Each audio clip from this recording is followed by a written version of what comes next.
to a Hope 1032 podcast. As followers of Jesus, in whom all things were made, we acknowledge the Darug people as the traditional custodians of the country of where this podcast is recorded. We acknowledge their continuing connection to the land and waters and thank them for protecting this land and its ecosystems since time immemorial. We pay our respects to elders past, present and future, and we extend that respect to all First Nations peoples listening today. Hope Book Club with Georgia and Simone. Because life's just better with a book. Hi, I'm Georgia. And I'm Simone. And welcome to episode 54 of the Hope Book Club podcast, where we gush about books and talk about literature from a hope-filled Christian lens. And we hope this podcast makes you think, makes you laugh, and most of all, makes you read. In this episode, we're celebrating the wonderful world of bookstores, why we love them, our favourite ones. We're going to talk about what makes a bookstore great, and maybe even start to dream up and think of what what we wish we had in bookstores, like dream world. This is my ideal chat. I feel like this is supposed to be a mini episode, 15, 20 minutes. I don't know how long this is actually going to go for, so strap in. Let's get straight into it. Sim, what's your earliest memories of bookstores? Oh, honestly, I'm sure there were other sort of memories, but my favourite earliest memory sort of is this bookstore, when I was about 11, we moved to, and it was this secondhand bookstore. But then they would also have this bargain bin out the front that was just fully discounted, ridiculously cheap, piles and piles of books. And every Christmas, holidays, birthdays, whatever, I would get to go and just I had up to a certain dollar value, and I could just get as many or whatever books I wanted from that bin. That is so fun. That actually kind of teaches kids the value of budgeting from a young age as well. Yeah, right? It's yeah. And then honestly, my parents would do the same with Kurong, when Kurong used to do that as well. They'd have their on sale kind of trays out the front. Mm-hmm. And every Christmas, I would get, my Christmas present would be to go in there and just pick a pile of books. So how cheap are we talking? A few dollars? Okay, so the secondhand bookstore was literally, we're talking the 90s here. So you could get books for $1, sometimes 50 cents. You pay more for a soft serve these days. Yeah. Ridiculous. That's amazing. I think for me, it's around also the same time, the same age as you, 11. I don't have many memories kind of earlier than that of going to bookstores. I feel like books just appeared in my bookshelf. Yeah. I don't know if my parents bought them, if they got handed down, whatever it was. But do you remember Borders? Did they have that in WA? Yeah. Yes, they had one. Okay. Well, it was huge in New South Wales, Sydney especially. And I remember they had one in my local area in Campbelltown. Yeah. And it was 3 stories. Yeah. So it was just, oh my goodness. Yeah. I could spend hours in there. I remember I used to get a book voucher, a gift card for my birthday, and I would get to go spend it. I'm not joking when I would say I would spend half a day there just scouring. I think the gift card value was about $30. So I reckon I could get probably 1 book or 2 at a stretch. But I would, it would be the decision of the year. My poor mother was probably just wanted to leave me and come back at the end of the day. She almost could. It'd be for her, she could almost have gone $30, you get a book, keeps you entertained, but also gives you a whole day outing. It's so good. And I think we'll get to this a bit later in our ideal bookstores, but Borders was one of the ones. It had a partnership with Glory Jeans, and they had a cafe in it. Yes. So it really was a whole day outing. Yeah. I loved it so much. What were your favourite bookstores? Because mine, I think, was Borders, definitely when I was younger. Honestly, it was one of my favourites as well.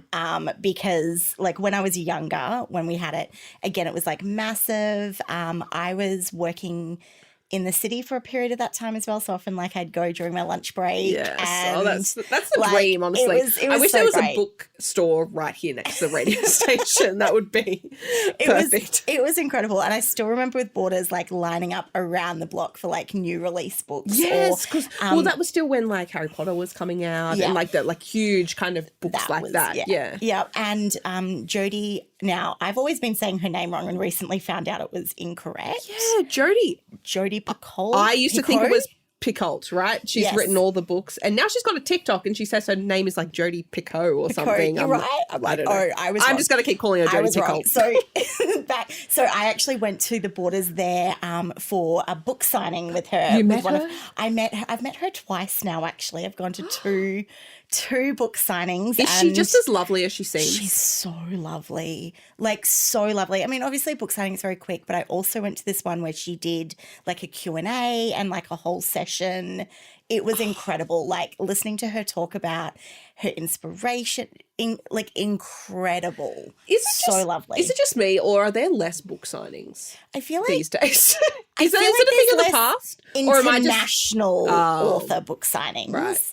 I would love, though, I do feel like bookstores, this is what they are amazing at, is getting like local authors in for book signings and talks and, you know, really promoting that kind of, local authors. And I think Australia really needs that as well. It does. And especially I think since the pandemic, less and less authors have been able to come out. So it's really has been a great opportunity. But my actual favourite bookstore. Okay. Actual, like, full-on. I knew this would have tangents. Recent favourite bookstore is actually one back in Perth, which I got to visit again when I was there. It's called Diabolic Books and Records. And I love it because it's got like records. It's like got records there. It has games. It has like all sorts of fun merchandise, like book related. So it's like everything for nerds like us. Everything for book nerds. It's so cute. And it's one of those tiny little ones that's like, it's really got the vibe. And one of my favorite things I saw was like this, like even candles that are like in the shape of a book or like a library themed. That was one of the ones you were sending me photos when you were back in Perth of just like random book related merchandise, and I'm like, where are you? And, okay, you're at this bookstore. You're at this bookstore. How about you? Do you have? I do have a more current favorite. Obviously, was devastated when Borders closed down. But Harry Harthog is just amazing. I love it so much. The only problem is it's so expensive. And like I get it. And it's a kind of independent bookstore. But it's so nice. Like you said, it's got the vibe. It's just got not only books but like cards, gift wrapping, all kinds of puzzles, games, things like that. But also recently one opened up in Penrith, like a massive one. I think it's like multi-story. So if you're in the Western Sydney area, Harry Harthog Penrith just opened. I'm pretty sure there's a cafe in it as well. I feel like we need to go for a visit. Yes, definitely. All right, Sim, if you were to walk into a bookstore, what section would you dive for first? That's such a tough question. I have to say, like that, I don't know. What do you mean? No. Okay, we'll unpack your decision then. It depends on why I'm going into the bookstore. Okay. So sometimes I go with a plan, like this is what I want to go get, or this is the kind of thing that I'm looking for. And then other times, like if I walk past a bookstore that looks good and I just, like, I can't help but want to go in and just have a bit of a look around. Oh, okay. So it depends, right? But usually, if I'm going for something specific, if I'm just going for a wander, honestly, like the ones that grab me, the section I go to first is if they ever have top picks or their staff ideas or like something that's themed, like I'll go and have a little bit of a look at that. Love that. I'm sure the bookshop workers would love that. They've put so much work into the displays and you're appreciating it. For me, I automatically go to the classics first, which is strange because I actually don't have a huge collection of classics. I just like looking at all the pretty covers and all the editions of the classics. And then straight on to the fiction. Sometimes I like to look at, if they have like a top 100 wall, I like to look at that to see kind of if I'm, missing any of the top books. But also I like to go and visit the science section. Of course. I just love it. Yeah. So that's my favourite. Nice. How do you decide then, you're kind of looking, how do you decide what to buy? Because that has always been a puzzle for me. And I think it's changed over the years for me also. Yeah, like you, pretty covers will get me. Yeah. Absolutely. I know you shouldn't judge a book by its cover, but I absolutely do. And so the thing is, like, the cover gives you an idea of like what I feel like it does give you an idea of what the book is. It gives you a little insight into the vibe of the book. And also, like, if you're going to buy, because I read so much on Kindle, if I'm going to buy a book, if I'm going to have a physical copy in my home, I want it to look pretty. I want it to be able to go it nice needs to in be my aesthetic, bookcase, right? It needs to be aesthetic. But I do also go for reviews. So sometimes I'll then quickly look up reviews. So will you look at like on Goodreads? On Goodreads, but I won't look at the top reviews. I go straight to the worst reviews. So you go to like the 1-star reviews and have a quick look, because I reckon they're the ones that you get more insight into why people didn't like the book. Because you can see, okay, like if they didn't like it for reasons that you're like, oh, that doesn't bother me at all. Right. You're like, okay, that's not going to bother me. But then sometimes they'll dislike it for a reason that you're like, no, actually that would irritate me. If it's like, for example, if their gripe is that it jumps between first and third person all the time, that bugs me. Yeah. Right? Whereas for other people, that may not be a problem. Or sometimes a gripe might be something along the lines of a particular topic that I'm like, yeah, I don't mind that. Okay. I like that. I like that. For me, also a cover. I used to be a blurb girl. Like, completely didn't even worry about the cover, which is strange because like I think that's why I spend so much time, like 3-4 hours, because I'm like reading the backs of all these books, like not really worrying about the cover. Because I think also when I was younger, I think there was less emphasis placed on book covers in general. Yes. And I think I went through the phase of like Penguin coming out just with like all the orange covers. So it's like, well, you kind of got to read the blurb anyway. But I think social media has actually really changed the game, and also things like, you know, like Book Talk. We talk about like book TikToks. Just being aware of more in terms of like what's in the kind of top 100, what's coming out, what authors, you know, you kind of like, and also like related content. If you like this author, you will probably like this book and this author. So I kind of already have an idea of what I like coming into a bookshop. Although I actually really do like kind of just picking up randomly. And I feel like some of the best reads of my life have just been me making a split-second decision and just being like, I'll tell you what, we're just gonna buy that and have a look. Also, I really like recommendations by the staff. So the staff picks, that they have the little cards there on the shelves. Yep. I always trust them because they're around books a lot more than I am. So that's, definitely my situation. Do you find I love when the staff picks have a little bit of information about the staff member as well? Yes, because it's like, that. Is this my kind of person? Like, does this sound like me? Is this someone who like we're going to like the same books? You know? No, I completely agree. When it comes to buying, do you have how do you decide whether to buy something in a bookshop? Do you kind of like pick it up and as soon as you like it, you'll buy it? Do you have like a certain budget when you go into a bookshop? Do you kind of go into bookshops to scope it out and then kind of think on it? What's the situation? Honestly, I'm way too impulsive. So, that's not great for you in a bookshop. It is terrible in a bookshop. But also the flip side of that is knowing I'm so impulsive, sometimes it works against me as well. So like I'm both impulsive and also indecisive. So it must be a strange tension. So there are times like if I find a book in a bookstore that I'm like, I totally want this, I love this, I will be impulsive and I will buy it. But the difference though is sometimes if I'm like, I don't know and I can't choose between this book or that book, then I can sometimes walk out with nothing and end up I want 10 books and I'm going to have none. And I'm going to have none.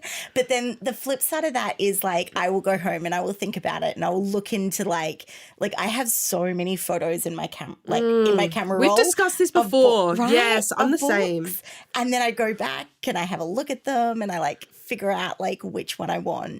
Yeah, so really my answer there is not helpful at all because it just changes. It changes day to day. Yeah. How about you? I think I often go into bookshops to scope it out. I'm a browser. I'm a definite browser. I wouldn't say I'm indecisive necessarily. It's more the fact that I don't have unlimited money and I'm aware of that fact. I want to buy 100 books, but I won't. I think with the rise, unfortunately, just with the financial situation that I'm in currently, like, you know, I'm a single person with a mortgage, like there's not a lot of discretionary funds out there. So I'm more likely to either go to the library and borrow it or unfortunately go to Kmart or Big W, these big brands that just have the books for like a third of the price. And I hate it because I really want to be like, I want to buy at independent bookstores all the time. And I really try and do that as much as possible. But when you're having to, you know, like we do having to read books for work and things like that, it's just, it becomes too much. I don't have the money yet.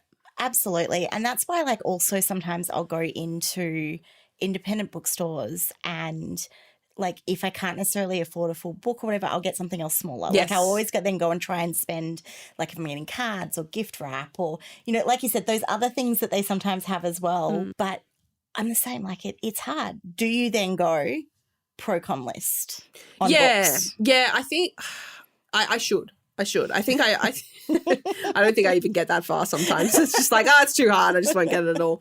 I think, sometimes I do. But I also, with the independent bookstores, I really make a point when I go away on holidays to another town, and often it's, you know, these tourist towns that are literally relying on tourism. And I'm very like aware of that fact. So I will find the independent bookstore and make sure I buy my holiday read from them. Like, so I have that kind of carved out in my budget. I know every time I go away, I'm going to get, you know, 3 or 4 books, because let's face it, one isn't enough, from this independent bookstore. So it kind of like, I guess it balances out a little bit. Yeah. But also use your libraries, people. Libraries, amazing.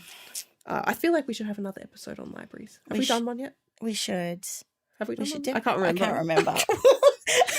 I feel like we talk about libraries so much. We can't remember if it was actually on the pod. All right, let's get to what makes a bookstore great. There are so many things that make a bookstore great. I think you can tell that we're both fans. Coffee. The embedded cafes, bring them back. Embedded cafes, and this is going to be a weird one, plants. Plants in a bookstore? Yes. So I recently went to I found this bookstore that also had house plants that they were selling in there as well. Where is this? Okay, it was in WA. It was one of my holidays. I know that's when I have time to go explore. Yeah, I need to go to WA on holidays. And I am terrible at keeping plants alive, right? Absolutely horrific at it. All right, me too. But I really enjoy them. So being able to be in a bookstore, it creates the vibe. It because does. honestly, vibe is the most important thing for me. Coziness and the vibe. Yep. Absolutely. I think for me, the staff are what make bookstores great. And I am not the kind of person that will ask staff for help. If I'm in the grocery store and I cannot find an item, I am more likely to walk around for 40 minutes than ask someone for help. I don't know why. I just, that's who I am as a person. We may need to unpack that at some point. Yeah, no, not right now. I love talking to staff, especially at these independent bookstores, because they're so passionate about their jobs. They know so much about books, especially if you tell them, it's like, oh, well, this one's, my favorite book. They can suggest 10 others that they know that you'll love, just based on one sentence. So I really appreciate that. And also kind of what we talked about, author book signings, poetry nights, writers comps. A lot of bookstores local bookstores have young adult writers comps, for kids, for teens, for adults, short stories and things like that. So really kind of nurturing not only reading but literature in general, love of writing and things like that, just bringing community together. I was going to say, that's what I love about it, is it's community building, because we've talked about this. Books can give you a way to create community. Independent bookstores are so good at that. Yeah, absolutely. In a perfect world, what would be in a bookstore that maybe it doesn't have now? That's, there are so many things that I want to say with that one, so many different things. And I think it comes down to, like you said, more opportunities to create community, things that, the coffee stores, the coffee shops in there, things that create opportunities to sit and chat with other book lovers. I think my perfect bookstores would have little, almost be separated out, so you could have your areas where you can chat and talk to people, and if you're in that area, people know you're there for that. Like you can have that community, but also areas where if you actually just, for those times where you need to just find a sanctuary, which bookstores for me sometimes are, and just embrace like the quietness and the reading aspect and the sitting down, you know, you can buy a book, sit down, have a coffee and not be disturbed at all. Like having those separated areas so people know what you're there for, and it kind of covers all of those different things. It gives that third space we were talking about in the first episode of, you know, I think bookstores could be that amazing opportunity to create third spaces where it has you know, your different reasons and things to be there, your coffee shops, your time to talk, your books. And then the other thing I would love to see is the ability for people to be able to almost like pay it forward with books, you know, buy certain books that they think the world should be able to read and have them there for, and I think especially for younger kids and younger people who don't have the resources to be able to get these books or have access to these books. And yes, they're in libraries, but not always. If they can't get to a library or if they've read it a couple of times and really love it. And that's where staff come in, seeing these same people coming back and being able to have that discretionary ability to kind of pay it forward, to go, you know what? Someone's actually bought this book for you. Here you go. Like, and just give a community the resources while also still being sustainable with, you know, you can't just give books away for free all the time. Like, of course. Authors need to get paid. Authors deserve to be paid. So do the bookstores, so do the staff. And so something like that, for me, my ideal bookstore is that bookstore bit that becomes a part of the community. Yeah, like a collective. Yeah. That's really wonderful, actually. That's fantastic. I think off the back of that, I would actually really like to see more social events in bookstores. Yes. So many people who love books are 100% introverts. I am there with you. And it can be really hard, especially when you're an adult, out of school. You don't have those kind of situational friendships. It can be really hard to meet people. So I think just like going to a social event, and it doesn't even need to be a big thing. You can all just sit there in silence and read if you want. But it's just like creating that little bit of small talk. Again, that third space that we were talking about for people to come and connect with other people in the community. I would also like to see, you know, at the bottom of articles when you read and they have like, you may like this, like all the related articles. I would like to see those on the backs of books. If you like this, you may like this, this, and this, and this by like different authors. And I don't know how you would do that. But that's what I would like. Also, I would like to see book bundles. Yes. I don't know if I haven't seen like a lot of bookstores do this, but like, you know, you can buy like, you know, books for whatever, you know, you get like 3 or 4, but I'd love to see like just them all in a little gift bundle. A little gift bundle, like a romance bundle, a science bundle, whatever it is. Or even like a specific author, you know, like buy 3 of this author's books and you can get a third, like because you can get like the free, series, or, you know. but like, I'd like just like book bundles. That would be my perfect world. Now we have talked a little bit about independent bookstores versus, you know, these cheap kind of not discount stores, but these big stores like Big W and Kmart that have books for so cheap here in Australia. What are your thoughts on them? It's tough because look, I understand, like you said, for a lot of us, it's just the only affordable way to read books. And I think that still needs to be taken into account and understand, but they also do run at a loss on those books so that, you know, they can build that industry, and it hurts. It does actually hurt independent bookstores.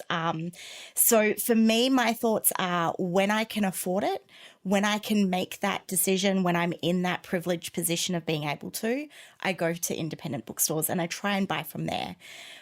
But occasionally I just can't. And it's okay to go, I can't afford this, but to still nurture the reading and still nurture the experience of being a part of the reading community and still making sure that the authors are getting the sales. And I think that's important too, is remembering that these are still going towards, you know, author sales. It's still encouraging, you know, people to become authors.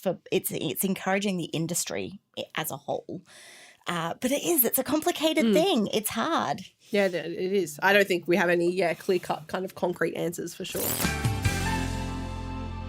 lastly, I think the online world, the internet, that's the word I was looking for. The online world. It is now just the online world. The internet has changed the way that we've shopped for books, obviously. Yes. We've got things like Booktopia and Amazon and, wherever else, literally anywhere that stocks books online. What's your thoughts on online book shopping versus physical browsing? What do you prefer? Where does online book shopping kind of fit into your life? Well, as someone who reads a lot through Kindle, so digital books, obviously it definitely is a part of my world. But for me, I don't actually buy physical books online very often. Oh, okay. I like to be able to, because again, it's that impulsivity thing. Sure. When I want a book, like a physical book to read, I want it then and there. Like Straight away, I'm in the mood. I want to sit down. I want to go sit at a cafe or go home and like read a book. So for me, I tend to go into stores to do that. Although, again, that's one of the ways that I think, independent bookstores, you can kind of support that way as well, as a lot of them do have their online stores included in it, and they can get you books that you can't necessarily get easily elsewhere. And it does end up often being the same price as online shopping for those sorts of books as well. Yeah, fantastic. I think you can't beat a physical browse for sure. Again, we've been talking about the vibe, and it's true. But I think online shopping sometimes for convenience, whether a bookshop doesn't have it or things like that, you can't get to a bookstore for any reason. Yes. I don't mind it. I am really sad with the closing down of Book Depository, because I really, really loved them in terms of getting kind of rarer books that that a lot of places didn't have. But like Aussie shops, like Aussie services like Booktopia, I think are really helpful in terms of kind of growing that Australian book industry. So I do like to shop with them sometimes. Yeah. And I do love the accessibility of it for a lot of people who can't get to a physical bookstore. Yeah. Yeah, absolutely. All right. I think that pretty much wraps it up. I love this so much. Let's talk about some Facebook comments that we've got about bookstores over the last couple of weeks, Sim. So Cheryl actually let us know that she, many years ago, went to this wonderful bookstore cafe. It's got a cafe in Bondi Beach called Gertrude and Alice Cafe Bookstore. Is it still there? She actually told us she looked it up and it's still there. It has wonderful reviews. She feels like it might be worth a visit. Okay. That was sort of her letting me know about like bookstores. So I might be one to put on our list. And I would love, though, to hear more and for us to share the joy of bookstores with each other. So I would love for if you have a bookstore, if you're listening, you've got a bookstore that you want to recommend, that you love, head to the Hope Book Club Facebook group and tell us your favourite bookstore and why you would recommend it. Fantastic. Yeah, we always love to hear from you. We do. We love hearing your thoughts on what you're reading, enjoying, everything, what you think we should be reading and enjoying. Oh, please. So, I'm always up for recommendations. Always. So send us a voicemail at 029854 7025, or you can leave us a post in the Hope Book Club Facebook group, and you can find all of that in the show notes. Fantastic. And we'd also love for this podcast to reach more people as well. And the way you can help with that is to rate it, review it, subscribe to the show. So wherever you're listening from right now, if you can take a moment to just make sure that you are subscribed. I often listen to podcasts without knowing that I'm not subscribed to them. And also share it with your bookish friends. We've talked about this being a community. We've loved building the Hope Book Club community, especially on our Facebook group. I think it's grown over, I think we've added over 50 members now, Sim, since we started back in February. So great. We've loved having all of them join. It's amazing. Been so amazing. So if you want to jump on that, but just share this episode with someone that you think might like it. Until then, stay reading. We'll catch you next time. Sim, you've got a quote to end on? I do. Bookshops are places of endless entertainment and renewal. What's not to love? And that was by Andy Griffiths, the Australian children's author who I love. And he is so correct. What a legend.